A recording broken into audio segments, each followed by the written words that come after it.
Potato, 30 seconds. Potato, 30 seconds for room tone. 30 seconds, please.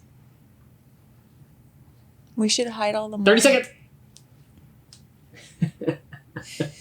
Room tone. Room tone. How do you gut someone?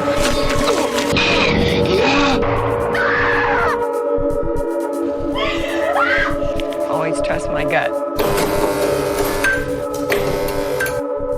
Hello and welcome to Gutted. I'm Aleece. And I'm Tony, and we're here to spill our guts about horror films. If today is your first time joining us, welcome. Today is a Guess the Ending episode, formerly known as Gut Reaction. We have a full-length episode. Today we will be discussing a film from 1999 called Kolobos, which I thought was pronounced Kolobos, but it's Kolobos. It looks like Kolobos, but they keep saying Kolobos. Kolobos.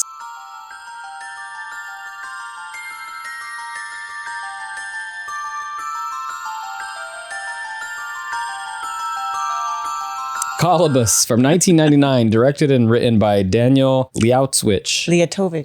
Liatowitsch. Sorry about the pronunciations. I'm going to horribly mess these up. David Todd Ocvirk. Ocvirk. Also written by Nne Ebong. Sorry if I mispronounced those names. Those were tough ones for me. We didn't exactly say what a Guess the Ending episode is, but you can guess from the title. We're going to guess what's going to happen in the end, which means we have not seen this movie before. So we know nothing about it. We've never seen a trailer. We've barely looked at the back cover. We do own it.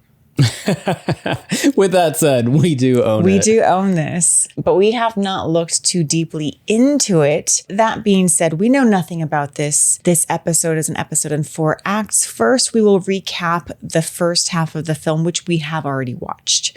We watched exactly one half of this movie. We pressed pause. So we're going to go over the first half of the film soon. And then we'll go over 5 predictions each of what we think will happen in the second half. Then after watching the second half, we'll return with our prediction results and conclude with our awards ceremony. Woohoo! It's been a while since we've done one of these, so hopefully it goes smoothly and swimmingly. If you haven't seen Kolobos. If you haven't seen Kolobos and want to play along, it's currently streaming on Tubi. Watch about 41 minutes, which would be half of the movie. Press pause. Come up with some of your own predictions for the ending, and you could play along. In this episode, we will be talking about mental health and self-harm, so we'll just give you a general trigger warning for those topics. Yes. And a spoiler alert. We will probably spoil the first half of the movie, but also in doing so, we will spoil a lot of other movies, which we naturally do. So I will apologize in advance. If you want to spoil a movie to get back at me, go for it. Tony has never seen Sixth Sense. It's a lie.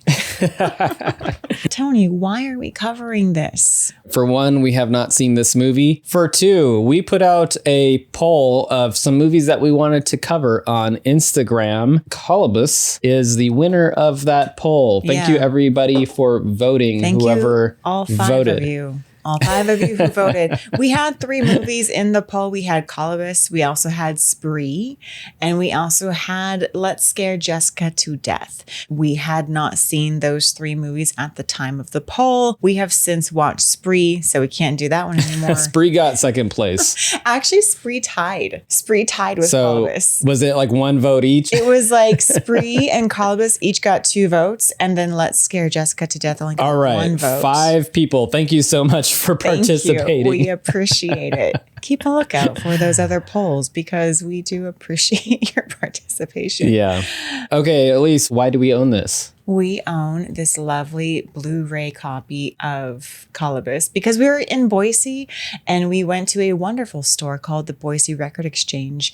And this was there beautiful cover. Looks like there's a TV and somebody inside the TV with her hands pressed against the glass. And it kind of looks a little bit like Human Centipede. It reminds me of the Gothica cover. Oh, yeah. The tagline says, "Scream, you're on TV." And then I did briefly peek at the back of the... Wait, you said we didn't read the back. I didn't read the back entirely. You read the first two lines. I read the first 2 lines and it said, "The real world meets SAW."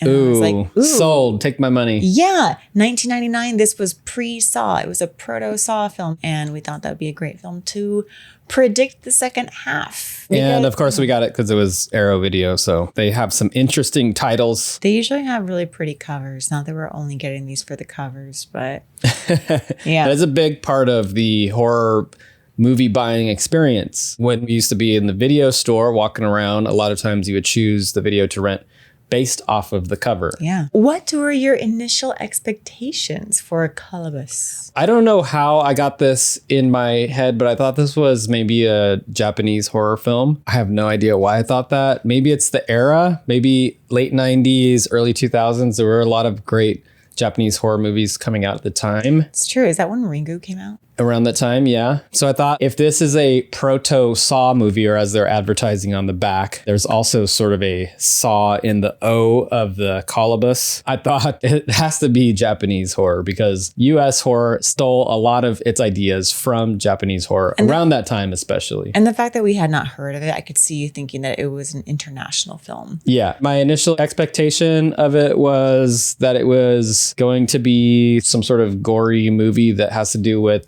TVs and having people trapped in one area, just like SAW. I kind of thought it was going to be exactly what the back description said. That first line that said that it is a real world meets SAW. For all of you youngins out there who do not know what the real world was, it was a TV show that came out in the 90s, 1992. 6 strangers or 5 strangers who didn't know each other from all walks of life, and they had to live together in one apartment in the real world. That's not how the intro went, but it went on for several seasons, and it was like the prime heyday of reality TV before reality TV started getting very sensational and scripted, if you think it's scripted. I mean, it might have been scripted back then a little bit too. I mean, maybe possibly, but I think in the first season in 1992, it was like, wow, this is what people are doing when they're being filmed. That's insane. And then afterwards, people will do anything on TV. Right. But it was like the initiation of reality TV for, I think, a lot of people. Yeah. And reality TV in 99 was definitely pretty big. You had Survivor, and Big Brother was a huge thing, although I never really watched Big Brother. I didn't either, but we have some friends in Canada and they are in love with Big Brother. The fact that it's still airing is pretty amazing. Yeah, so that was your expectation? Honestly, yeah. I expected to see a real world group of people that were put in a bunch of traps and they had to decide, all right, cut off your foot or your hand. Well, at this time in 1999, horror movies did not look like SAW at all. And I think that's why SAW had such a big impact on the horror world. There wasn't the term torture porn that didn't exist. Horror movies in 1999, The Blair Witch Project, Idle Hands, Lake Placid. Okay, there was a lot of more supernatural horror movies in 1999. From this cursory look at the web, there aren't too many slashers that came out in 1999. We got Scream in 96. There weren't really too many slashers going on. Horror movies in general were kind of gearing more towards this sort of like action horror, like a sort of Resident Evil or a Blade type movie. But then we did have The Blair Witch Project. That is another instance of this reality TV horror. So it was definitely something new. So it's after Scream 1 and 2. It's after I Know and I Still Know What You Did Last Summer. It's after Urban Legend. We had just had a whole slew of slashers. And then 99, I think maybe people were getting a little bit burnt out on the 90s slasher craze, but not Kolobos. What's going on in the first half? We open with a very familiar theme song. It's the Suspiria theme song or something very close to it. Right, like a direct ripoff.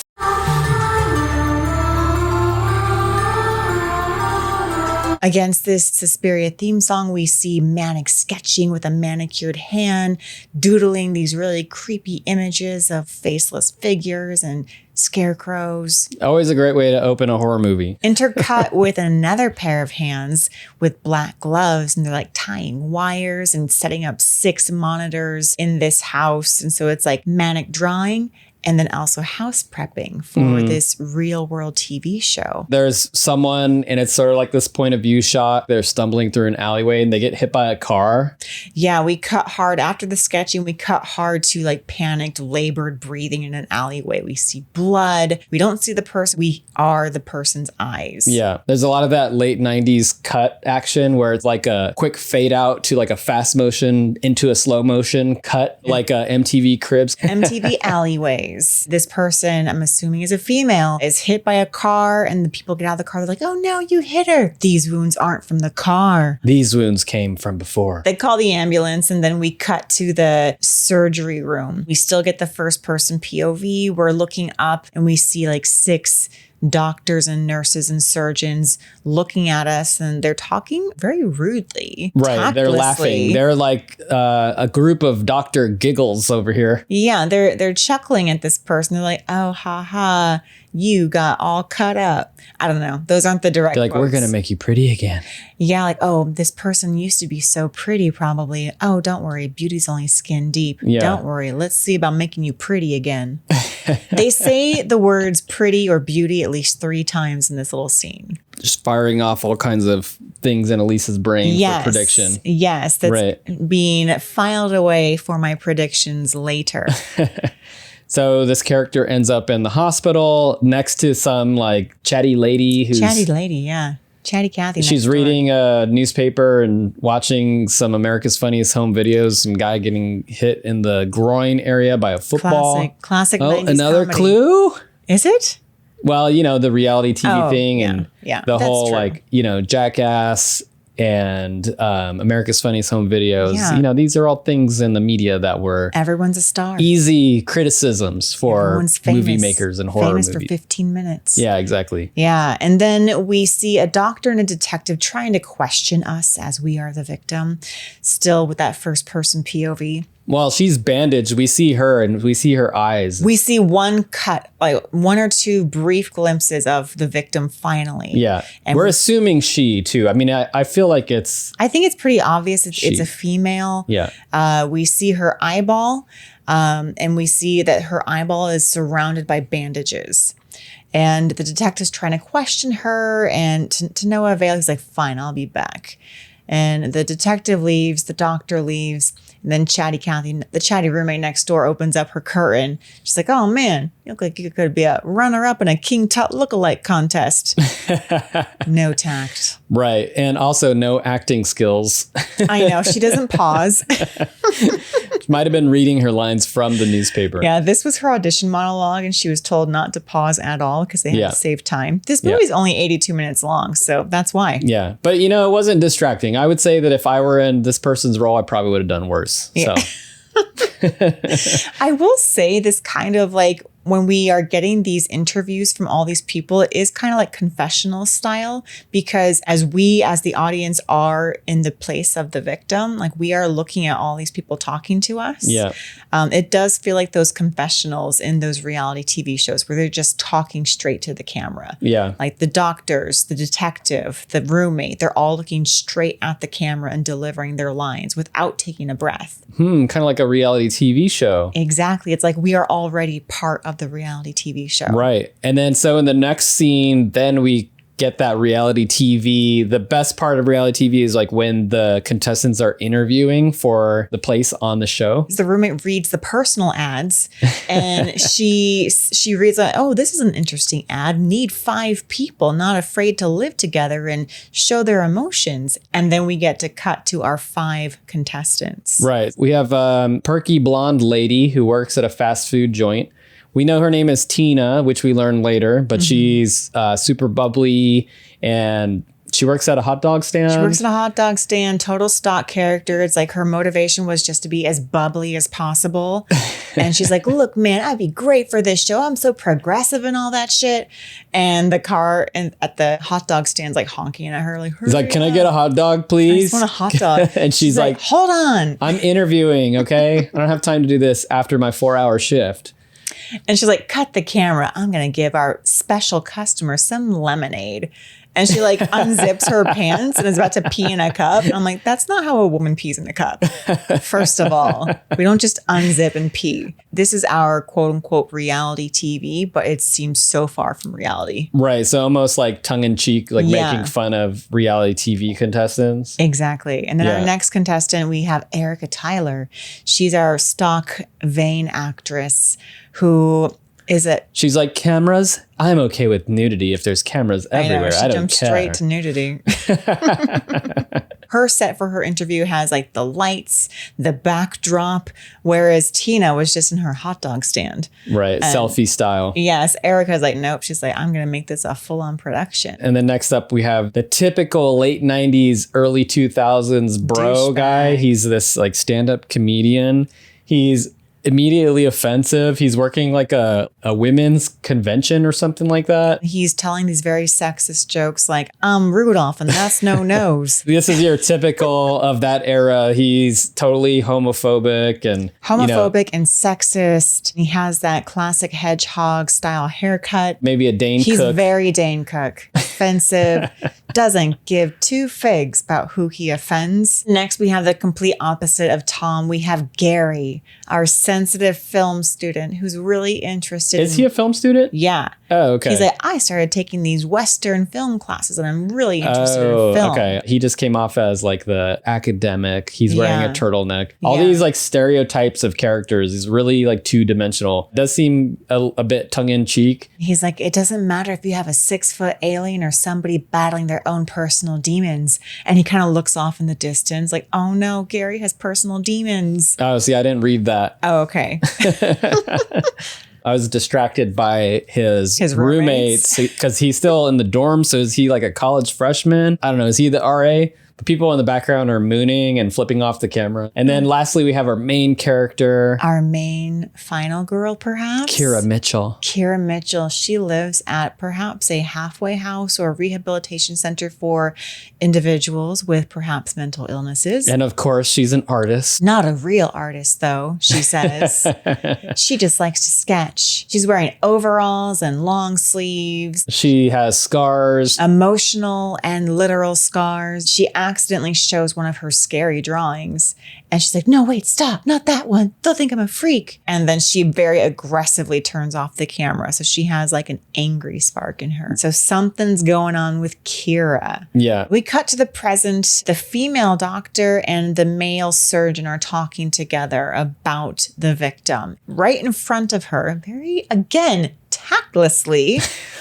And no bedside manner. No bedside manner. The doctor is like, I think all those wounds are self-inflicted. She just wants attention. These are all cries for help. Wow. Yeah. The late 90s. I know. And the surgeon's like, I don't think so. A lot of those cuts she would not have been able to do on her own, not as neatly and precisely as those cuts are. And the doctor's like, well, she could have given herself painkillers. The male surgeon's the one's like, no, I don't think so. This is more than that. Right. So something's up here. I did think it was interesting that it was the female doctor that was victim shaming. She doesn't seem to give this victim enough credibility. But she does say, oh, there's one more thing. She kept uttering Kolobos when she came in. That's when I learned how to pronounce the name of the movie. Exactly. We're like, Kolobos. You mean Kolobos? Kolobos.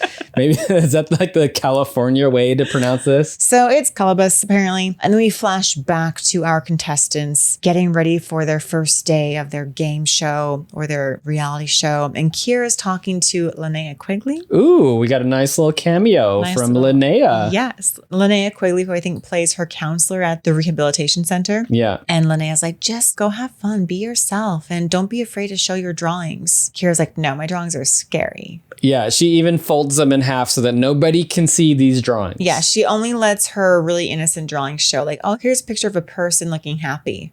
But all my demons and scarecrows, those get folded in half. I love those drawings. I know, the little shady scarecrows. Those are cool. So then we get Tina rolling up, and she's got like a yellow VW bus and a yellow puffy jacket. Yeah, she's matching her van. She's got those jeans with the stars down the side. She's looking very late 90s. She's very late 90s. She has the baby tee with another star right on front, her push-up bra, and her little pigtails. Oh, she has this lovely lipstick. It's like an ashy lavender gray. It looks very 1999. She's like, I just came from TRL. And I'm rolling up to pick you up. Let's go. Okay, my first thought too, because they have this shot of them in the van and she's like trying to get to know her and she's all bubbly. And I immediately thought like this looks like a shot from the music video Ironic by Alanis Morissette. Especially because there's so many memes from that music video. So I was like, oh, she's the crazy one. Yeah, we have the crazy yellow one. And then we have the more reserved green one. Actually, I don't know. I don't know what color Kira was wearing. It totally reminded me of that. I think I wrote that in my notes. Yeah, I wrote in big letters, Alanis Ironic video, yellow puffy jacket. You're just waiting for like Tina to hang out the window. So here they get to know each other a little bit. And Tina sees the scars on Kira's wrist. And Tina, again, very tactlessly, is like, when I pulled up in front of that wacko house, I almost shit myself. She's like, oh, no offense, but... Kira's like, no, it's fine, whatever. And then she like showed her giant scar. Tina's like, whoa. And Kira's like, yeah. I'm impressed with Kira for not really hiding the scar. She very easily could have just kept her sleeve down. But then when Tina made that comment about the house that she's living in, I feel like Kira showed the scar on purpose to be like, what? What else are you going to say? I feel like Kira comes across as shy and reserved or insecure, but she has these moments where she actually shows a lot of confidence. She's not as two-dimensional as the other characters. So they make it to the house and they meet up with Tom, the comedian. He makes a few colorful jokes about his sack. He's unloading his sack. As they're like, trying to get their luggage out, Kira looks up at the top floor window and sees a faceless figure. The faceless figure looked a lot like some of Kira's drawings too. Oh. She has a lot of faceless figures in her drawings. But she's also sort of seeing people, as we'll see a little bit later. She is having hallucinations. We can't quite tell what is part of her fantasy or her paranoia. Yeah. And what is reality. Just like reality TV. What's real? What's real? And what's scripted? They get into the house and they're checking it out and Tina screams. So then it's like, oh, what's going on? And she's like jumping on the couch. She's like, this place is the bomb. She does say the bomb. She's like, look. I was like, oh, takes me back. She's like, big screen TV. And then it's like the size of a microwave. Like, oh. And then we meet Erica, our actress. She seems like she'd been living at that house for like years too. Yeah, she like knows everything. She's total hostess. She's like, oh, hi, welcome to my house. Yeah. And she's like, you must be Tina and you must be Tom and you must be Kira. And they're like, how do you know that? She's like, well, a good actress always does her research. Right. I'm like, really? How were you able to research them? Did anybody else have the names of the contestants? So she gives the tour. They happen upon this game cellar. They're like, oh, I thought it was just 5 of us. 3 people who aren't moving and they're obviously mannequins. I'm like, whoa, weird. And then one of the mannequins is Gary. Everyone got hoodwinked. Okay, then my favorite moment happens right after this. They're in this basement cellar. They go to this random dimmer switch and they flip it on and a disco ball starts lighting up and it starts playing like electronic music. And then they all start dancing and it looks like really bad. It looks terrible. And Kira, rightfully so, is like, I'm going to go. And they're like, nope, come back here, Kira. Yeah. And she was just so non-committal dancing. Yeah. But hey, I mean, 4/5 of them had fun. And then we cut to Tina and Kira. They're sharing a room. Kira is drawing for like the 5th time. And well, yeah, she's an artist. She's constantly working on her craft. She's a sketcher. Tina's like, hey, do you want me to like help you unpack your stuff? And Kira doesn't hear her. So Tina helps herself to Kira's tiny makeup bag and starts taking out all her things and then stumbles upon her pills pills. And Uh-oh. goes wide-eyed. She's like, oh. And we don't know what the pills are. We don't know what kind of med. But Kira's like, hey, you didn't need to do that. And Tina's like, oh, yeah, I don't mind. Here are your pills. And then she makes some comment like, you're not going to go all psycho, are you? Oosh, yeah. Like very insensitive. And Kira's like, well, I am known to like, eat household pets. Tina's like, what? And Kira's like, I'm joking. Kira has a sense of humor. She played it off well. So they're all downstairs gossiping about Kira. Then the doorbell rings. Kira's upstairs though, and she's sketching by herself. The TV turns on and reveals a bloody man who's cutting up his face and laughing and saying Kolobos and something about like live your best life or something like that.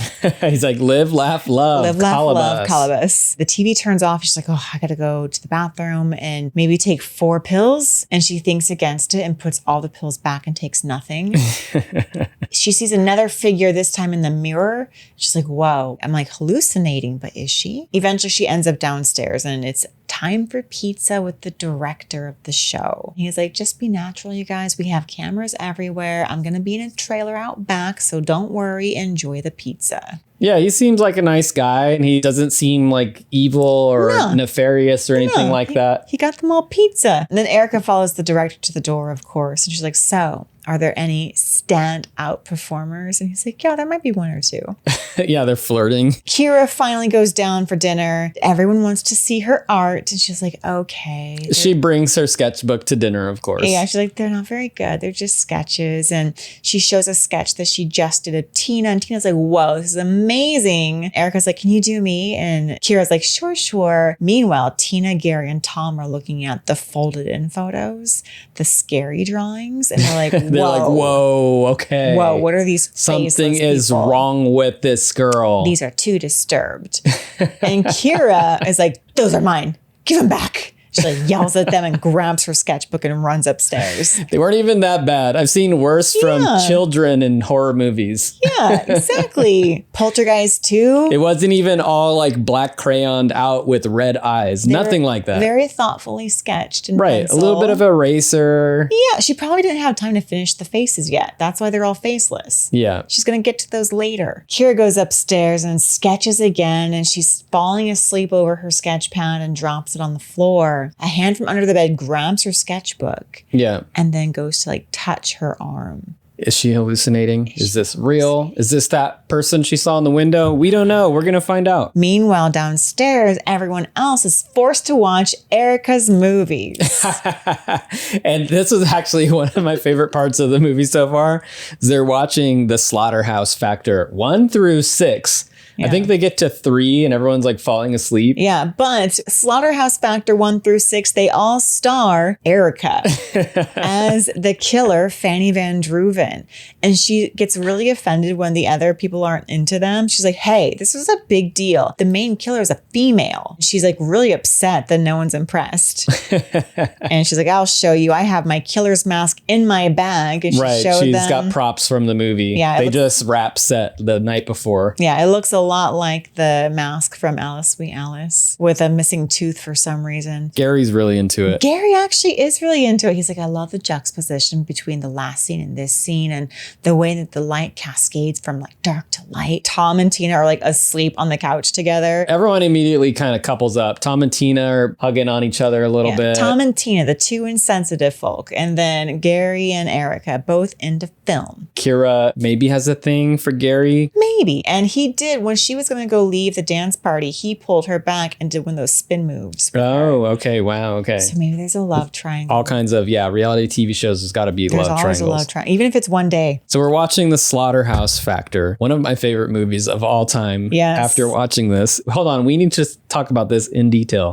That movie was amazing. People getting axed left and right. Tongues hanging out. They're like, classic signs of a good actor that's playing dead, tongue hanging out. They're like, there's a fork in her neck. Which is funny. I don't know if you noticed, but the person that says that actually died in the previous scene. Oh. So the person that says, there's a fork in her neck, she actually died in Slaughterhouse 1. You know how like Eli Roth made the Thanksgiving movie based off of a fake trailer? So if anyone out there wants to make The Slaughterhouse Factor, you got 6 films like ready to go. You just, 25 years after Kolobos. Make it happen. Gary and Erica are both into it. Tom's like, I'm going to bed. And Tina's like, I'm going to go get a drink. Does anybody want anything? And Erica's like, yeah, I want a soda. Tina's like, all right, I'll go get you a soda from the kitchen. Tina goes into the kitchen. Meanwhile, we're cutting back and forth between Tina's scene in the kitchen with the slaughterhouse factor. The killer, Fanny Van Druven in the slaughterhouse factor, was about to kill a couple having sex. We cut back to Tina. She hears a noise come from the bottom of the cabinets. A giant saw blade shoots up, slices Tina up the gut and into the ceiling, and she falls on the ground. And another little compartment opens up that's closer to the ground, and another saw blade shoots across her midsection. So she Sliced has like, up. yes, sliced up and across. We actually get to see her intestines writhing in her gut. Yeah. You know, it's not like the best prosthetics, but it actually was kind of creepy and gross in a way. These desiccated intestines just writhing around inside of her. And she's actually crying and she's like, ah. I'd give the gore effect like a B-. I mean, it wasn't bad for this kind. It's like a low budget horror film. The gore and like the shock factor wasn't terrible. Yeah. I was The impressed. house is booby trapped. Booby Oh, trapped. shit. The first person to find Tina writhing on the ground is Erica. And she screams in her best actress scream that she can. Everyone else comes running. The way you're describing this, I feel like you're already like plotting and you're kind of connecting the pieces and all that. So I'm interested to hear your predictions because I don't know if I gave it that much credit. I was definitely interested in Slaughterhouse Factor 1 through 6. We were on 3. I'm hoping they show 4 through 6. You're hoping they go from Tina bloody in the kitchen to Just showing the rest go back to the movies. Yeah, let's watch the rest of Slaughterhouse Factor and figure out how to survive the night. Once they all get into the kitchen and find Tina on the ground, that's when all the windows and doors start shutting and getting boarded up. Classic. That's Classic. some classic John Kramer shit right there. And Erica's like, we have to get the director, Carl? Yeah, I think his name is Carl. Yeah, she's like, we have to get the director. And they're like, screw the director, let's get out of here. And they can't because all the windows and doors are boarded up. They plead to one of the cameras because there's a camera pointing in every room. Save us, They're save like, us. Carl, help us. Carl's not listening. So is Carl in on it? Who knows?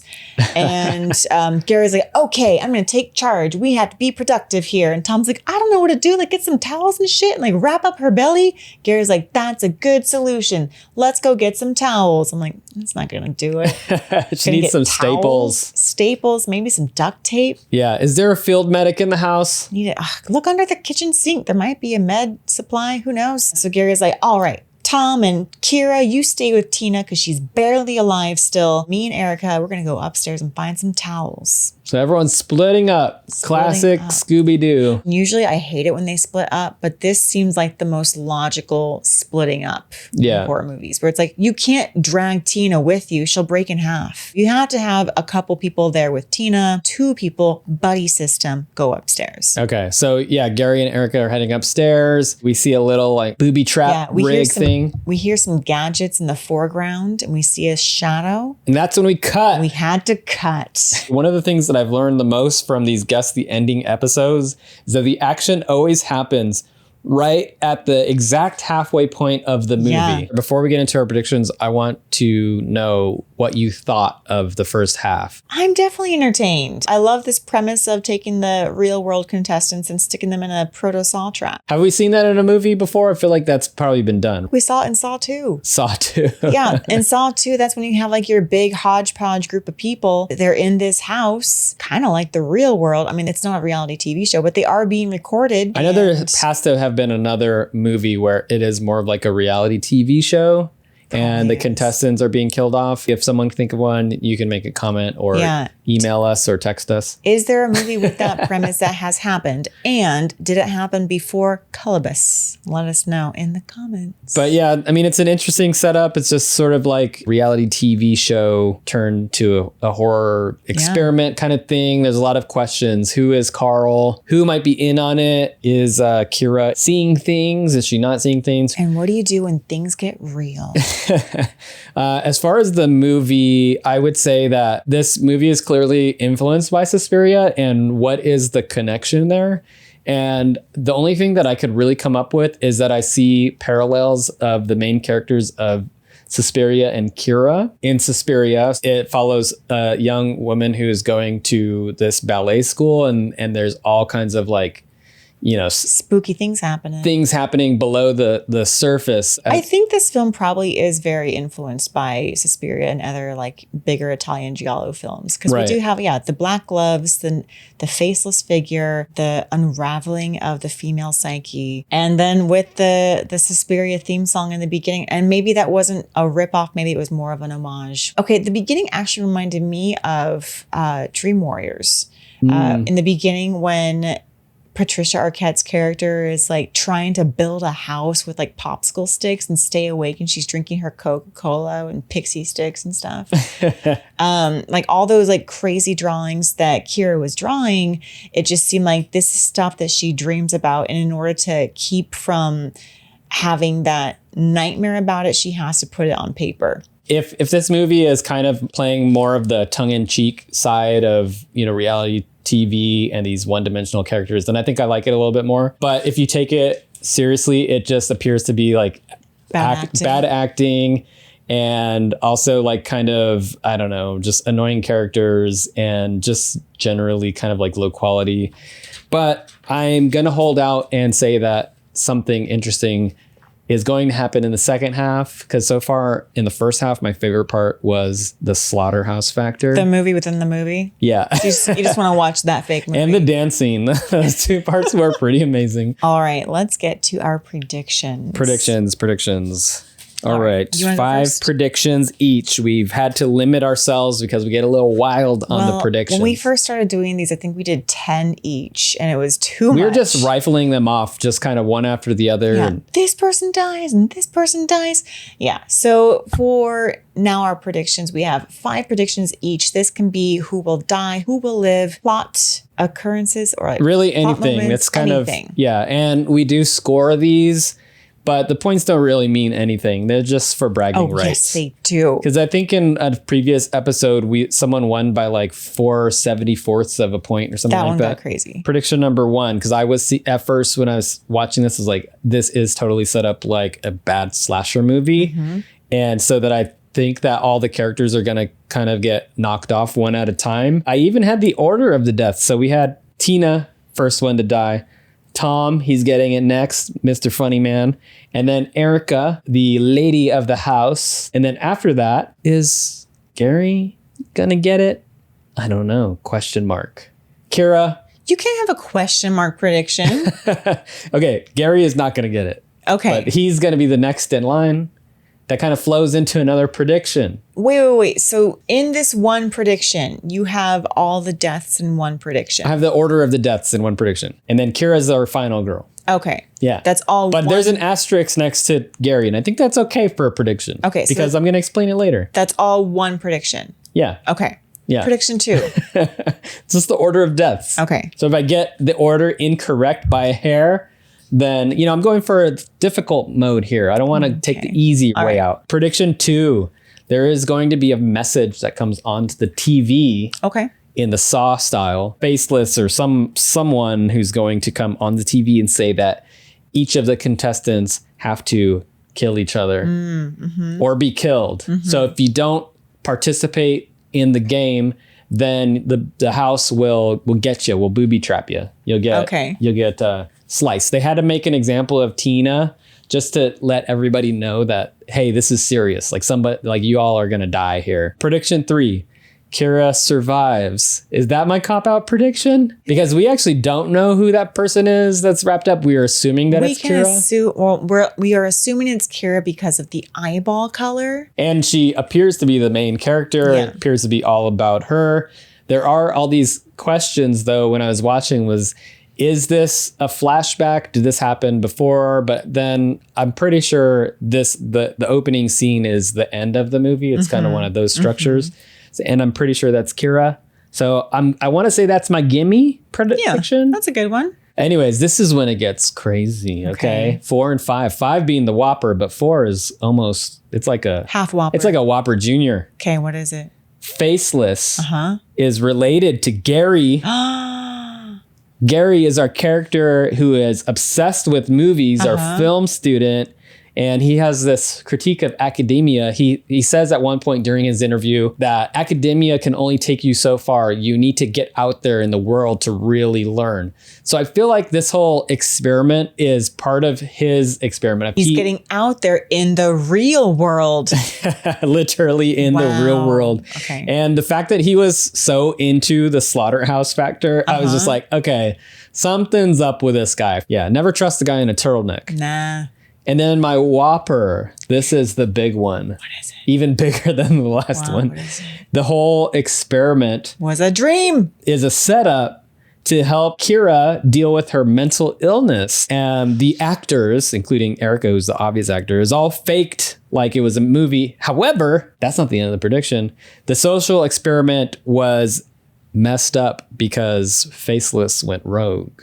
Oh. So I have a feeling it's going to be something that where it was supposed to be planned. And that's why Carl, the director, seems like such a mild-mannered, nice guy. Got them Because he pizza. is a nice guy. He actually is. So it was actually supposed to be this social experiment where what would you do if you were confronted with Your people demons dying all around you? Yeah. So what was that movie where that lady was a drug addict and Ruin Me. Ruin Me. So I was thinking about a movie like that. Spoiler for Ruin Me. Eesh, sorry. It's a lot of spoilers. I'm sorry. I feel like we have similar predictions, but like they're like parallel to one another. They're not quite the same. Yeah, I feel like there were a lot of clues left in the dialogue, there were right? a lot of little nuggets in the dialogue. Yeah. Okay. Prediction number 1. Erica is suspected due to being an actor in horror movies and because of her speech about no female killers in horror movies. So you think she's a red herring? I think initially she's going to be our prime suspect. So you think they're all going to start blaming each other? Yeah. So, but I think initially they're going to start blaming Erica. They're going to be like, you were here first. You did this. Because she was at the house first. So we thought. We saw you with all those circular saws in the backyard. What were you doing with those? Yeah. Just woodworking. No one woodworks in the middle of the day. Researching a part. Okay. I fell for that one before. Yeah. So I think initially they're going to start blaming each other. Like who knew? And so they're going to be like, Erica, the actress. They're going to suspect her because she's an actress. They're not going to believe anything she says because anything she says could just be an act. There's the rub of being an actor. No one ever believes you. Prediction 2, Erica dies. Oh. Yes. So they're going to suspect her and then they're going to see her get killed or they're going to see her dead body. I don't know how she's going to die. She's just going to die or they're going to see her dead body somewhere. Okay. So I'm kind of rushing through these predictions. I'm assuming that people die, Erica dies, and Kira on her own figures out how to get to the director's trailer where like Carl is or something. There's an underground tunnel. I don't know. Somehow They move one carpet and there's a tunnel that goes. There's usually like an air vent that some killer forgot to board up. So she's probably gonna get through an air vent or something that leads to the backyard and she'll get to the trailer and be like, Carl, let me in. And then she'll get into the trailer and Carl, the director, is dead. See, I thought that too. Okay. Yeah. That's now you're talking. You're talking. Yeah. Dead. And I put in parentheses, or so he seems. Or so he seems. Yes. Because I just feel like we're going to see some dead bodies. Not all of them might actually be dead, but they're going That's to. the John Kramer move right they're going. there. Exactly. They're going to appear dead. So Erica dies, or so she seems. The director is dead, or so he seems. And then prediction 4, the person under the bed that Kira thought maybe was in her mind, the hand that we saw under her bed was a previous contestant. Or so house, he seems. Or so he seems. Now, so I'm thinking that hand that was under the bed was a previous contestant, kind of like that person that was in the video or on the TV. Right. Was seemed like a previous contestant. Yeah. And that person is still in the house. And then 5, my Whopper. Erica is not dead. Whoa. I know. She actually orchestrated the whole thing for Slaughterhouse Factor 7. Wow. Okay. Erica. I don't need to watch the second half of the movie. You just laid it all out for me. Yes. Yeah, that's it. That's episode over. Credits. Over. That's it. You win. Thank you. Slaughterhouse Factor 7? I can only dream. I know. This is not part of our predictions, but I have one more question before we cut and watch the second half. Okay. And before you ask your question, I just wanted to note that in all of our predictions, there were a lot of "so it seems," the sort of prediction, non-prediction. Yeah, like we don't really know what reality is, which is such a comment on reality TV. Yeah. It's all supposed to seem real, but is it? Right. And I think there's just precedent from other slasher movies and other movies we've seen, even ones that have come out before this, that lead me to believe that people might look dead, but they might not actually be dead. Exactly. Or maybe just everyone's dead. They might just actually be dead. I feel like the directors and writers are trying to hint at the falsehood of reality TV shows. Oh, for sure. So I think there are going to be a lot of things that like, this is reality, but it's not. And that's why I think there are a lot of, or so it seems, predictions. Oh, yeah, definitely. What do you think Kolobos means? My first thought when I'm thinking of Kolobos is to write the word backwards. So that's what I was doing when you're asking the question. Oh, okay. Uh-huh. And it's Sabolok. Sabolok. That gives me no information. It's about Sandra Bullock. Sandra Bullock did it. Yeah. She is faceless. So that gives me no information. I don't know if I could break down this word in its etymology. I will need the country of origin. I will need, let's see, the prefix ko means nothing to me. The suffix bos means nothing. Kohlrabi. Isn't kohl like German for cabbage? Maybe, yeah. So it's German. So what I'm trying to say is that this word, which is so that it's been said so many times in the movie already, doesn't really give me a ton of information. My best guess would be that it is the name of the show that they're trying to make, or the reality show, or the experiment. They're going to say like, oh, this was the Kolobos experiment. Okay, so Kolobos, it's Latin for experiment. I have a feeling that we are going to get an explanation of what the name I feel like we are. means, because they do say the name so much. Maybe the doctor who said like, all I need is a dictionary. I didn't need 6 years of med school. Yes, he did make that comment. Maybe he's going to actually look up the word in a dictionary and then figure out, oh, it means ha ha ha ha ha. He'll do an early internet search and be like, Kolobos. So searching web crawler. And my AOL buddy clued me in on, I asked Jeeves and he said. America was online. And the meaning of Kolobos is?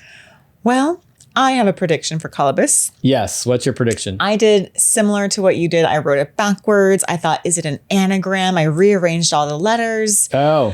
And I was like, okay, I'm getting nothing. I have like look, book, sub, soul.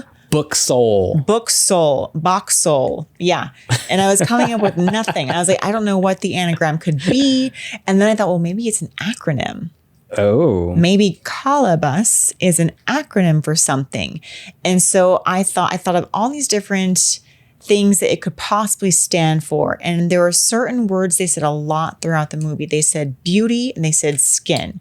So I thought, okay, if beauty is the B and S is the skin, maybe Kolobos is a choice, because that person on the TV screen that was cutting his face is like, Kolobos, set yourself free or something like that. Wait, why wasn't this in your predictions? This is gold. This is gold? Yeah. It's my bonus prediction. Bonus prediction. Bonus prediction for no points, whether it's right or wrong. But I'm thinking, okay, maybe Kolobos is a choice. So it's like keep on living is the KOL, or beauty on skin. Beauty off skin. Beauty off skin. Yeah. Keep on living or beauty off skin. Which means that you take you take your skin off. You take your skin off. So actually, you know what? Now that you're saying that, I'm like, damn it. That is totally what it is, because we have a character named Faceless and we have this experiment. So Faceless could have been taken off all of the skin. Yes. And then the guy on the TV was removing his skin, and the character was wrapped in bandages with cuts on her face. Yes, because she's trying to get to the layer, like she's trying to take her skin off. Beauty is skin deep, and she's trying to get to the true beauty, which is taking her skin off. But where in the movie did we talk anything about beauty from the setup from the characters. So that's the thing that's a little bit confusing. Well, okay, that's why Erica is so vain, because she's our actress. She seems like she is very put together. She's all about her appearance. Even her mask that she wears in the Slaughterhouse Factor, it's a clear mask with makeup on. Mm-hmm. And so when she takes off that mask, then it's like, okay, that is her true self. Maybe she's not as vain as she seems. Maybe she is tired of living in this false reality and she just wants people to rip their faces off. And so what's Kira's mask? Is it her mental illness? I don't know. But I feel like the reason why Kira is going to survive this is because she's actually going to make the choice. It's kind of like the Saw thing where it's like, are you going to make the choice and chop your foot off? Oh, you either chop your skin off or you die. Oh, keep on living, or beauty on skin. Your skin stays on your face, which means you die. If you choose to have your beauty intact, then you die. Or you can choose to keep on living and take your skin off. So maybe that's where the Saw thing comes in. It's like this choice of self-harm kind of. Yeah. Like John Kramer telling you to chop your leg off. Yeah. And so Kira is the best suited to survive this trap because she is familiar with a blade. And so for whatever reason, like her own demons actually give her this strength, or her own past actually gives her this strength. Yeah. So she's not as weak as we think she is. She's actually really strong. She has a lot of power with her past trauma.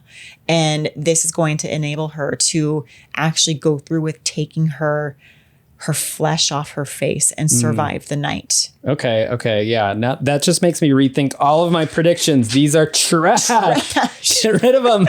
Actually, in a way, it's like the thing that I said where it's an experiment that's set up to help her with her mental illness. But maybe she's actually coping with it fine. And that's why I don't think this experiment is going to really help her. She just has the tools available to survive. Right. Like she knows how to survive terrible situations. I feel like overall, Kolobos is a philosophy about beauty. Yeah. Being only skin deep. Okay. Yeah. I think you got something going on there. I am excited to watch the second half of this film to find out. Should we stop there and should we watch it? Let's watch it. All right. See what happens to Tina. All right. We will see you after this short break.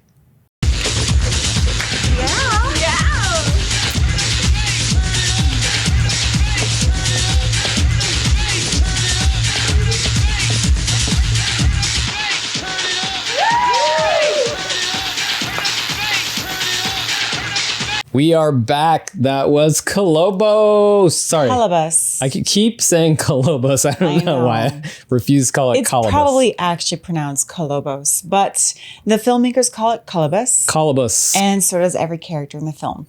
So, Kolobos, we finished it. And what is going on in the second half?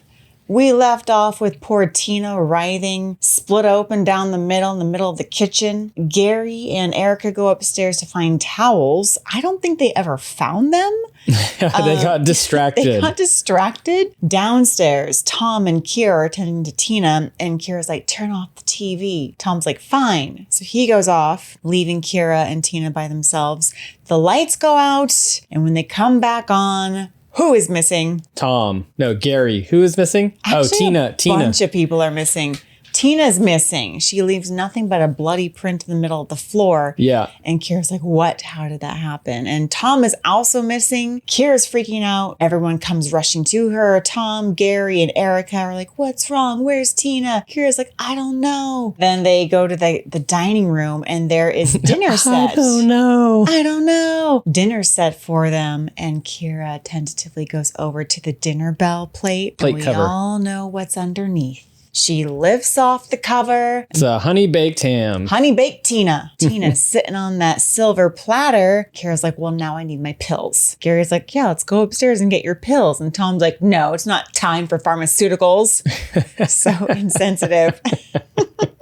Gary talks Tom into it. They all go upstairs and they can't find Kira's pills anywhere. However, they do find a saran wrapped Carl on the ceiling. I knew it. Too mild-mannered to be nefarious. I know. He and was very plotting. kind. He bought them pizza. Exactly. He just seemed like a nice guy. No one who buys you pizza that's not poisoned is nefarious. Erica's very upset and she's calling him Alex. And they're like, what? This isn't Carl? Who's Alex? Who's Alex? I was confused. I was like, wait a second. I know. Here. I was like, is that an actor slip? I just called him by his real name. They just left it because they only had one take. They might have. They were shooting on film. Erica's like, she's crying. She's like, it was supposed to be an easy acting job with a few surprises. This wasn't supposed to happen. She did know about something to an extent that was happening. She and Alex / Carl were in on it. Tom's like, it's all you. You knew about this. And Gary is like, no, she didn't. She's not that good of an actor. Sorry. No offense. Sick burn. Sick burn. Poor Erica. Alex is dead. And now they're like, well, we need to go upstairs. Keep going up. Let's go to the attic. You always go up in a horror movie. You just keep going up. You never go outside or down. Well, I mean, they can't go outside because everything's like boarded up. Kira is still unraveling. She keeps seeing faceless people coming at her. This time, not just a faceless figure. It's faceless people she knows, like a faceless Tina. There's a faceless Kira that's coming at Kira. They still can't find her pills. The lights go out again. When they come back on, Gary's gone. Kira's like, he must be back in the bedroom, in the bathroom. So she follows him to the bathroom. She sees him getting stabbed by Faceless and she goes after him, but the door shuts before she can get there. Poor Gary is in the bathtub, bloody. The shower turns on and acid burns his face. Somehow Faceless got acid to be in the faucets. Just like Slaughter High. Just like Saw. Just like Saw and Slaughter High. And then his face gets face planted onto the tile counter. Oof, yeah, that was a pretty brutal scene. It was. Actually, they really ramped it up after the halfway point, and a lot of the gore effects and the kills were more than I was expecting. Yeah, they were actually surprising. The death scenes were pretty good. So Gary's dead and Kira's outside the door crying, but then the black gloved hands burst through the door and they grab her, very in that Giallo style. The lights are red and blue and purple. Yeah, they're flashing. Lots of really good. Very set design. Suspiria. The Suspiria connection is now it's really sinking in. Very vibrant. Mm-hmm. Tom and Erica come rushing in and Kira's crying and they're like, what are you crying about? There's nobody in the bathroom. There's just blood and the door's not broken and the door's fixed. So it's a did she, didn't she situation. Yeah. So is she imagining things? And also, where's Gary? All that's left is blood. Is he dead? What'd you do with him? So Erica and Tom jump immediately to it's Kira's fault. Erica locks her in the bathroom and breaks off the doorknob. And even Tom is like, hey, I mean, we don't know she did it. Well, I mean, at this point you're paranoid and you think that it could be anyone. You got to watch your back. So they leave Kira locked up in the bathroom and then Tom and Erica, where do you go next? Let's go to the basement. Yes. So if you tried up, let's try down. Try down. To the basement they go. They have to go through the kitchen, which is full of trip wires, trip lasers. Yeah. Erica's like, let's go for it. And Tom's like, I don't know. Be careful with these houses and their technologies and their booby traps that are next level. Somehow Erica's able to count when the lasers are going to go off and she runs right through and is fine. It's like a plate gets thrown at her. A plate gets thrown at her. It misses her. She's fine. I thought she was going to do like an Ocean's 12 thing and do the capoeira dance through the lasers. That would have been cool. Entrapment starring Catherine Zeta-Jones? That was when she went under the lasers and you're like, her butt's going to trigger it. Her butt's going to hit it. No. Yeah. Erica just blasted through those lasers. That's what you should do. Just run. Just run as fast as you can. I was screaming at the TV. I was like, just Indiana Jones it. Just Catherine Zeta-Jones it. Yeah. All people who have successfully navigated booby traps. Name Jones. And Erica. She makes it to the basement. Tom disappears. Who knows where he goes. Erica trips some laser beam and then out shoots a little vice grip. It grips her ankle and nearly severs it. Ooh, yeah. This was a Saw moment for sure. You were like, oh, Saw moment. And I thought she was going to rip her foot off to try to get away because she can see Faceless coming at her.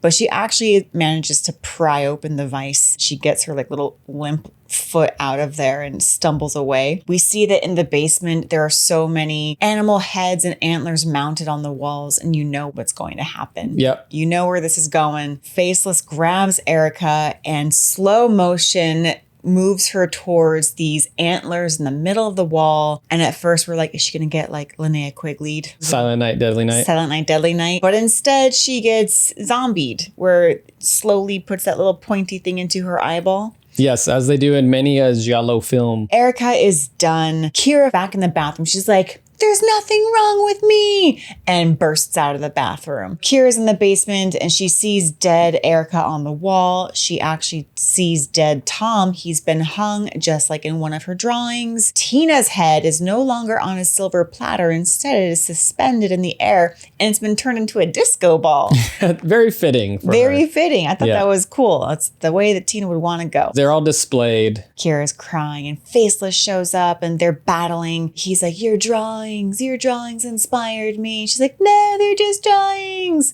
And they're fighting and she grabs a pool cue, ends up on her back. Faceless is still coming at her. He plunges face first onto her pool cue. It goes all the way through his head and he's dead. End movie. All right. Movie. Stop The watching. end. Oh, wait.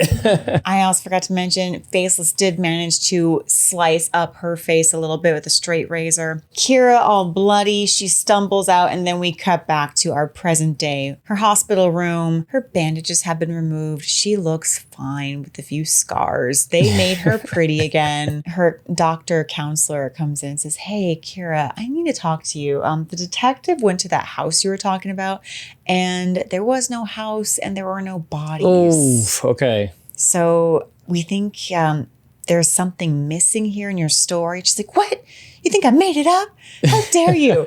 And the doctor's like, no. No. But I do want to recommend you to this other counselor that I know. I already took the liberty in scheduling you an appointment. Kira's like, nope, I'm out of here. She leaves promptly. She goes back home, not to the rehabilitation home. There's no Linnea Quigley. It looks like she lives alone. She's quite messy. Dishes piling up. Her art studio just running amok. Yeah. At this point in the film, I was just thinking like, can it just, you didn't need to end it immediately. Don't go any further. Just end it. I know. And it goes further. They had to keep going. They had to fill that time. And then we get to hear some murmurings. We don't know if they're coming from Kira or Faceless or in her head. She starts giggling too. And she goes upstairs and we hear more and more gigglings, not just from Kira, but from Faceless as well. And at this point, we're like, okay, we get it. Faceless is in your head. She's talking to herself. The voice of Faceless is saying, touch me, touch me. And we're like, okay, touch what? And so she's looking at her makeup counter that's also very messy. Amongst the perfume and makeup bottles, she sees a bloody straight razor. And I think at one point you were like, oh, she has a romantic relationship with her straight razor. Yeah, because she's hearing touch me, and she finally touches the straight razor. We don't see Faceless. We just see this little bloody razor and it seems like the razor's talking to her. She starts cutting herself and she's enjoying it. And the razor says, that feels good. And she's like, yeah. And then she hops on her typewriter. It just keeps going. Like, just end it. Roll credits. No more scenes. They had a few minutes left. So she hops on her typewriter and she's like, Kolobos.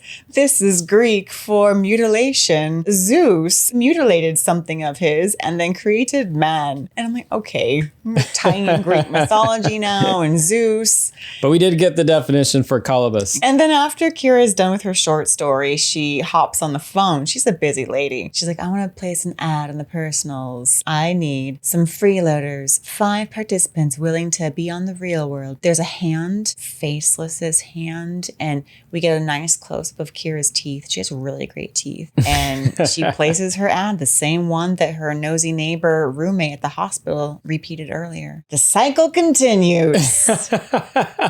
And now it's over. Oh, man. Okay. Just like a quick reaction. Overall, I did enjoy the movie quite a bit more than I thought I was going to. But the last 15 to 20 minutes, basically everything after her showdown with Faceless. Yes, everything after the house. I was just like, what? it was just like becoming more and more of a train wreck. And I was like, no, stop, stop, no, stop. I agree. Everything in the house was really good and solid. And I couldn't wait to see like the reveal. And then when the reveal was that Kira is crazy, it's all in her head, and she's going to go home to nobody and her typewriter, and who knows what her job is. How does she afford this house? How did she get the steel plates installed on the roof How and did the windows? she do so many things? She was the smallest person in this cast. Yeah. So many questions. So the entire movie existed in her head. And this is the problem with doing they were crazy the whole time. None of those characters existed. The house didn't exist, or maybe it did, but definitely not in the way that we saw it. Or it's just so open to interpretation that it just gets so muddy and messy. I mean, if you really pick it apart, the only logical explanation is that nothing existed. That's what I'm saying. Yeah, that's what I think. I think nothing existed. None of those characters ever existed. And she's placing these ads and no one's ever responding to them. Good, because I don't know what she would do if she actually got someone. But, you know, if you ignore that last bit, then the movie was actually pretty enjoyable. Yeah. Didn't hate it. I wasn't bored. Which is funny because, you know, all of our predictions were like, this may happen or it might happen. It may or may not be. We knew there was going to be a bait and switch or a misdirection. We didn't know to the extent. Shoddy writing. This is exactly what happens when you have a deadline and it's 10 p.m. and your paper's due the next morning at 8 a.m. and you quickly just scribble down whatever is on your mind.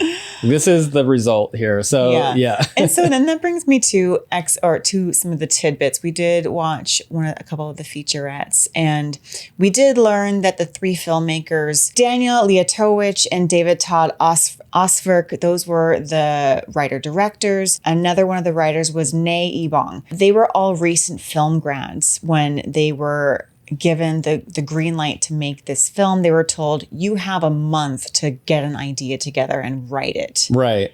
And I think initially Nne Ebong, she said that she wanted to do something that was like a road trip, an outside movie. And then they were filming in LA. It was the year of El Nino. They couldn't. None of the shots would have worked. So they had to quickly rewrite something to happen entirely inside. And they were going to be filming a few months after that. So they really did not have much time to get an idea from start to finish. Right. And then one of the directors was watching The Real World, and they got the idea, like, what if we killed everybody in the real world? And then that happened to be their movie. I mean, I still definitely enjoyed a lot of it. It just looks like it got rushed. It took a rush. So initially they only had 60 minutes worth of footage. And like, that's not a film. That's not a feature. They should have just left it at 60. So they quickly had to reshoot 30 additional minutes. And I think from what I gathered from the featurette, the 30 extra minutes were basically all the outside shots, the alleyway, the doctor's office. Yeah, they could have inserted some stock footage, some news footage. They could have done a thing where Faceless is just walking around, like kind of like in watching a violent the nature. Real world. Yeah. Yeah. They could have shown footage. 30 minutes of real world footage. Yeah, exactly. But what they ended up doing, I think, ended up being a disservice to the film. Not entirely. There were some parts of like the outside or the extra footage that I liked. I didn't like anything that happened after the hospital. So like, don't make Kira go home. Don't make her crazy. Yeah. Don't say that it was all made up, and don't give me the definition of Kolobos. But overall, I would say I enjoyed 4/5 of the movie. Yeah. Let's get into predictions. You should start. Okay. With the prediction reveals. All right. So my first prediction was that Erica is suspected due to being an actor in horror movies. She is briefly suspected by Tom, but Gary does dispel that suspicion pretty quickly by saying she's not that good of an actor. Right. That was funny. That was a funny moment. Yeah. Are you trying to like vie for the point? Yeah, take the point. Take the point? Yeah, these are loose points. As flimsy as the movie's second half. My second prediction, Erica dies. Yeah. Solid point there. She does die. My next one, I think this is my last partial point. Kira finally makes it to the director's booth, but he's dead. She never gets to a director's booth, but he is dead. Point. Half point?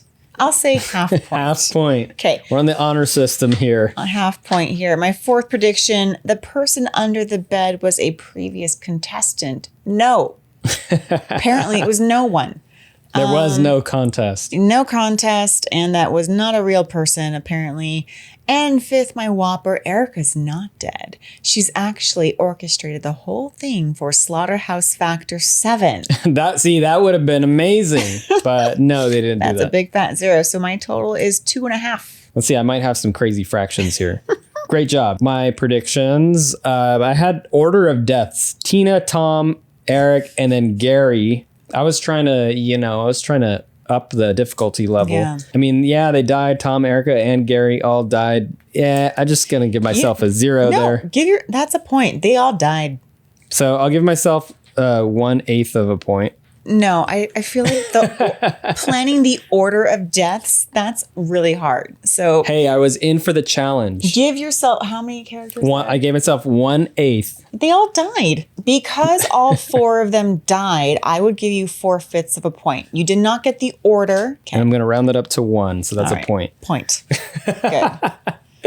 No one said you had to get the order. That's just like extra. That's extra kudos if you got the order correct. Prediction 2, message comes on TV, says they have to kill each other or be killed. That did not happen. That's a would've been big cool. fat 0. I would have liked that though. I was just thinking of the movie Saw and, playing a game, all that kind of stuff. I mean, also like Battle Royale, which they could have been influenced by Battle Royale. Could have. That would have been was popular great. at the time. It I was thinking about that. Yeah. And then number 3, Kira survives. Nice. She And does. that's a big fat point. That's all right. a fat point. 4, Faceless is related to Gary. Gary is our character who's obsessed with movies and has critiques of academia, loves Slaughterhouse Factor so much that it seems so obvious that he is the orchestrator. It would have been great if he and Erica were in cahoots. Yeah, you could have made any character the orchestrator Yeah. and given them a motive, and the movie would have been infinitely better. Yeah. But nope, there was no motive. People are just crazy, so that's 0 points for Hey, me. it's the 90s. Hey, it's the 90s. It's 99. They've had a whole decade It's of barely 90s, the 90s. to figure out. Okay, and my whopper, and this was a big whopper here. The whole experiment is set up to help her deal with her mental illness. Actors are partaking. It was faked, like that one movie.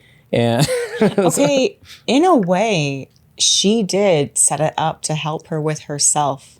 yeah, Her own mental illness. right. So she's taking the idea of mutilation to improve her own well-being or That's something what like they that. said in the movie. Mutilation as a way to improve your own self. All right. Well, I'll give myself half of a point for that. Okay. Those are more like pity points. So I am 2.5. We tied. What? Oh my goodness. Wow. Wow. So we both went for Kolobos. And then I just want to point out my bonus question when we were trying to predict what Kolobos meant. And we went through like, what is it backwards? What's the anagram? What is it as an acronym? We try to break down the etymology. The etymology. I can't say the word. Etymology of the word. Yeah. And we thought, okay, Kolobos, KOL means keep on living, and then BOS means beauty off skin. Which also would have been amazing if the whole thing was a social experiment to redefine the ideas of beauty. Yeah, beauty's only skin deep, and then rip that skin off, and then maybe beauty is muscle tissue deep. I don't know. It did seem like it was going that way because you had all of these little hints, like the doctor saying, we're going to make her beautiful again. Yeah. And the guy on the screen Yeah. cutting his skin They off. kept harping on beauty and how, trivial it was. Right. Which makes me wonder that phrase, beauty's only skin deep, that's kind of a messed up phrase. So you're saying that I can't be beautiful inside? Wait, is that a phrase? I don't know if that's a phrase. Beauty's only skin deep? I don't know if that's a phrase. I feel like I've heard that. I don't Beauty know. is not skin deep. Beauty is more than skin deep. Is Yeah. that I don't know. I don't know. Anyway, Whatever. so before we're trying to think about what Kolobos meant. Yeah. One of the writer-directors named it Kolobos after visiting the zoo, and there was a monkey called the Kolobos monkey that had no thumbs. He looked up what Kolobos meant. He's like, oh, that's a cool word. Let's make that my movie Let's title. base a movie off of a cool word. Cool word that I saw at the zoo. Anyway, I just wanted to bring My next movie is going to be called Duker. We saw a duker at the zoo. Pretty cute. Pretty cute. So a lot of people relate this to being before the whole torture porn Saw movies, the way that horror movies kind of shifted in the early 2000s. I can see the resemblances. It's like a lot of characters in one area and they're trying to get out. And it was definitely very gory and there was a gore focus. Just from watching the featurette, I think they were trying to make a slasher after the whole slew of 90s slashers, but then 99 was the year of the Blair Witch Project, and Daniel Liatowitsch, one of the writer-directors, seemed a little bit sour in the featurette about the Blair Witch Project. He was like, yeah, we make this really cool slasher with really cool deaths, and then somebody else makes a movie about a witch where nothing happens, and then it's supposed to be scary, and then it is scary. Wait, so is he complimenting it or is he dissing it?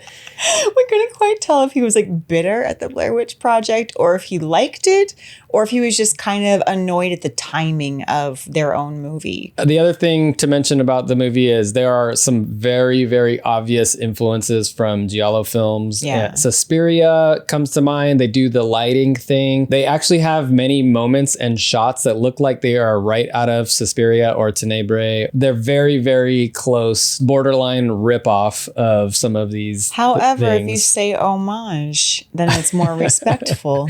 And then you steal the intro theme to Suspiria. You homage the intro theme. The filmmakers, I mean, they're coming out of film school. They are definitely skilled and their shots look really nice. Their focus, and as you said before, was not so much on the story, but it was on the set pieces. And Nne Ebong was saying that like the two directors, they were very focused on the gore effects and the death scenes. Perhaps they put all of their focus on the death scenes and perhaps not enough on the actual story. Yeah, it's like they had a good starter for the story, but it just didn't come together for whatever reason. I feel like time was the biggest factor. I think that if they had more time, they probably could have developed the story a little bit more. It has a little bit of a following internationally. Arrow did a really nice print. One of the directors, David Todd Ocvirk, he said that when he went to Hollywood Video after it came out, it actually had like a whole row.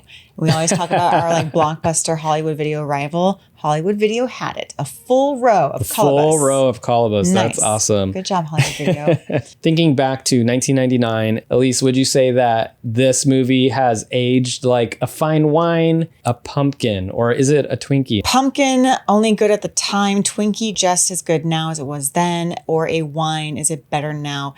I'm going to say it was enjoyable, and I was surprised by some of the death scenes. It did have a few unsavory slang terms, but not enough for me to be like, never watch this film.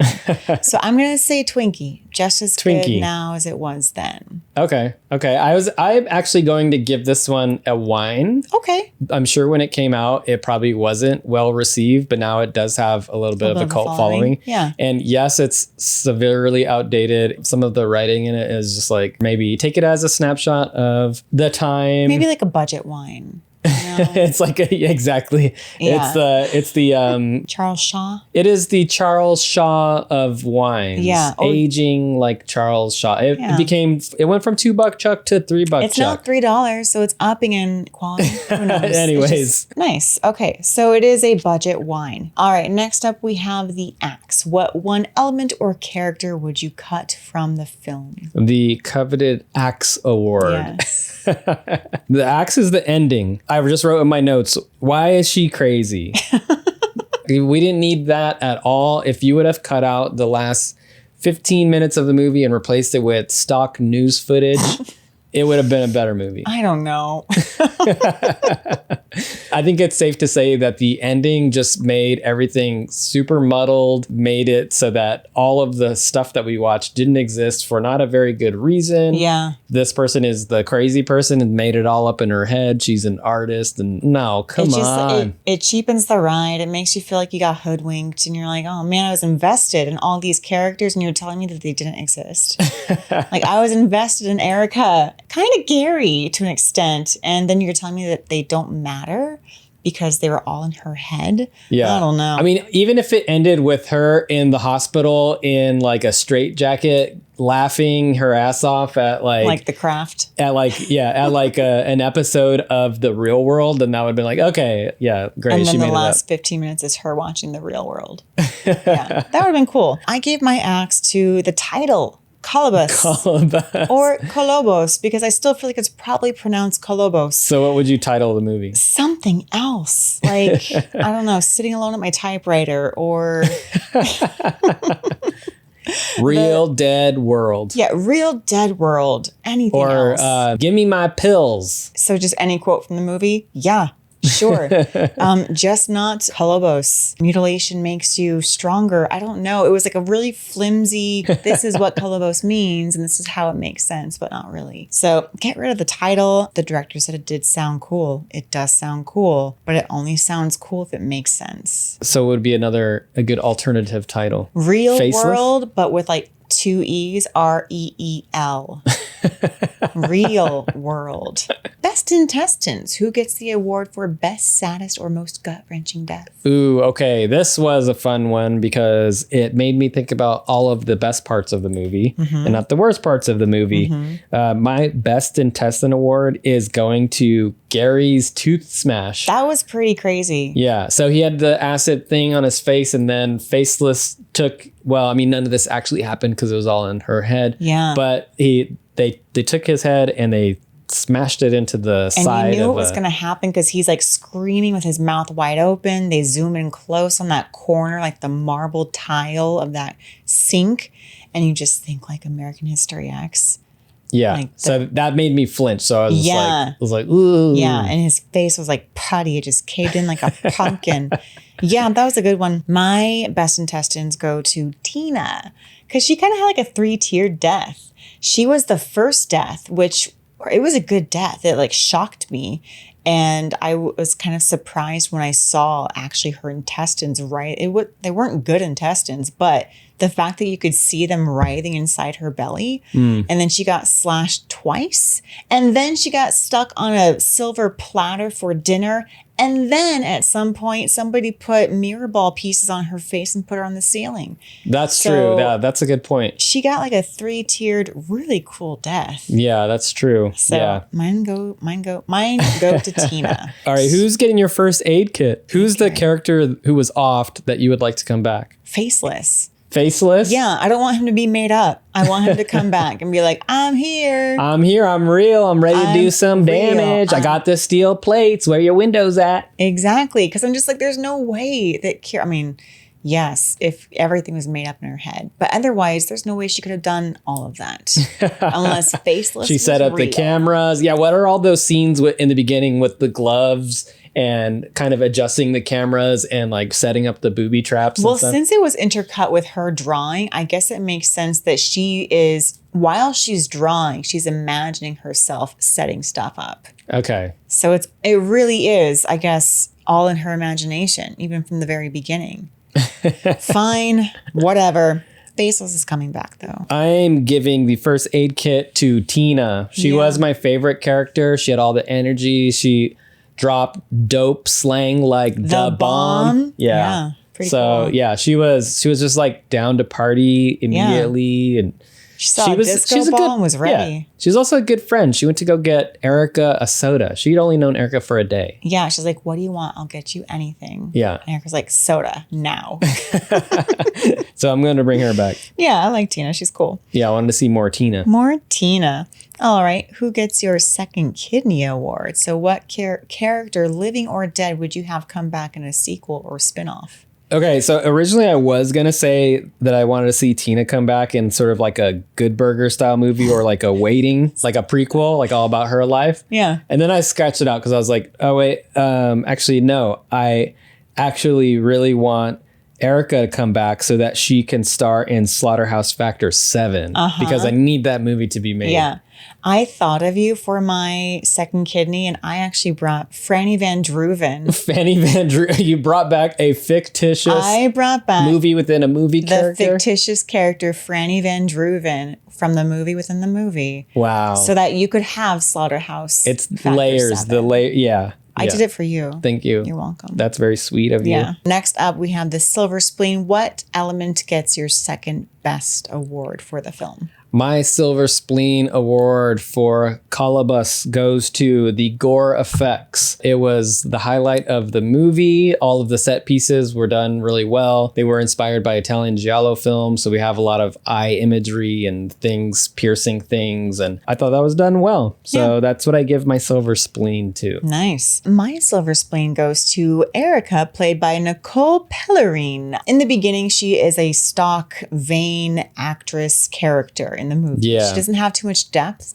The more the movie goes on, I'm like, oh, she actually does have layers. She's really sobbing, giving her all when Alex/Carl's dead. And she's like, I'm going to find out who did this to you. And then in her final scene with the antlers and her foot coming off, she lets out a really good blood curdling scream as she's being pushed onto the antlers. Yeah, I agree. I thought she did a really good job. Yeah. Before we went and watched the second half of the movie, we were talking about how this movie would work really well if it was being tongue in cheek on purpose. Yeah. And it kind of wasn't. It almost went there. Yeah. So like these characters, they started to sort of turn from their stock characters to sort of like their survival mode characters. Yeah. And they became a lot more interesting at that point. Even like the goofy jock comedian guy. Tom, yeah. I agree. Like their characters, they did change when they went into survival mode. Like Tom kind of became like almost kid-like and more sympathetic towards other characters. Like when Erica locked Kira in the bathroom, he was actually afraid for Kira. He's like, well, we don't know she did it. We don't want to just lock her in there. Yeah. And I was like, wow, he actually cares about her instead of just being like, yeah, let's every man for themselves. And Erica went into straight survival mode. And she's like, okay, well, I don't know that she didn't do it, and I'm going to protect myself and lock her in there. And so I feel like Erica was a survivor. Yes. And lastly, we have our Golden Gut Award. Who gets the coveted Gutted Golden Gut Award? That can go for anything: actor, score, cinematography, title of the movie, although I know that one's not getting it. Nope. Unless it's my title, The Real World. The Golden Gut for me goes to the gore effects and the makeup. Gore effects, nice. To me, yeah, those were the standout elements in the movie. Every time there was a death, I was like, wow, nice job. Yeah, I agree. Okay, I would have given the Golden Gut to the gore effects if it hadn't been for, I think you probably know what my Golden Gut Award's going to go to. I didn't until Slaughterhouse Factor 3, Yes. Death Strikes Thrice. Probably one of my favorite movies of all time, just based off of seeing it for about 30 seconds in this movie. Was it the character that got stabbed in the neck with a fork? Everything about it. It was the action, the killer, the motive, the backstory, everything. It was art through and through, and I was sad that they didn't show more of it in the second half. So you agree with Gary. You're on Team Gary. I'm just like Gary. I see eye to eye with that guy. That makes sense. Yeah, so that's getting my Golden God Award. Yeah, okay, let's look at the poster. And so when we do our trailer reviews, we look at the poster and we decide what merch do we want of this poster. I altered it slightly to be, what merch would you like from this poster or of the film in general? Looking at the poster, I do like this poster. It kind of reminds me of a cover of like R.L. Stein's Fear Street series. Yeah, it is a pretty solid poster. It looks like it would be a really nice young adult paperback cover.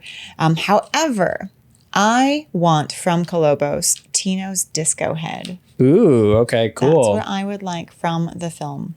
And just, for people who are listening, the poster, there is a big giant camera that almost looks like a UFO that's shining down on this house, and there's lightning in the background.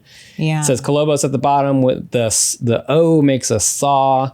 It's a pretty cool poster. Let's see. For me, I think I'm going to get a saw blade. Yeah, just get a I'm just going to get a saw blade that says Kolobos. Kolobos. I'm still pronouncing it the wrong word, but it's Kolobos. Kolobos. Yeah. Kolobos. Okay. Kolobos. So we'll have a saw blade and a rotating Tina disco head in our home. But I do rate this poster very highly. It gets a solid A. Yeah, I mean, at the least, I want a sticker of just the poster. The poster is really pretty, but I really want that Tina disco head with the mirrors all over her face. And next up, we have our blockbuster rating. Yeah. Is this going to be a staff pick, a main shelfer? Is it going in the bargain bin, or is it in the back alley dumpster? All right. I will quote from my notes what I wrote here. I wrote, main shelf, but with a note to not watch last 15 to 20 minutes. So every single copy will have a post-it sticky note that says, do not watch the last 15 to 20 minutes. Maybe I'll have to put a timestamp on there. Stop at this point and you're going to love this movie. You just make up the rest of the ending yourself. For me, this is going to be on the main shelf, but like a dollar rental. Like you can't keep it. It's a bargain rental. That is so confusing, just like the movie. Yeah, exactly. The movie. Yeah, just like the movie, it's going to be just as confusing. So it is going to be a bargain rental. You can't keep it. I want it back. But I do think you should see it for the gore effects, but I'm not going to make you pay $5 to rent it.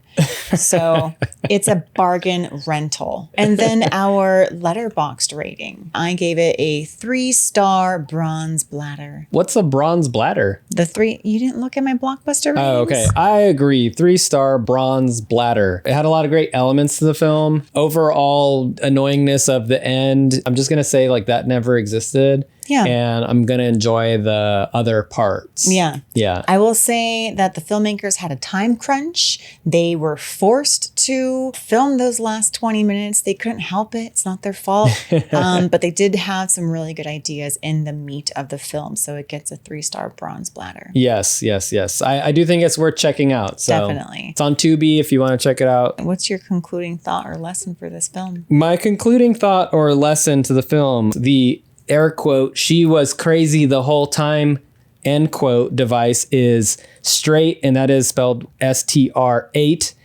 straight whack, yo. So to put it in the terminology at the time, straight whack, yo, AKA not da bomb. Not a bomb, as Tina would say.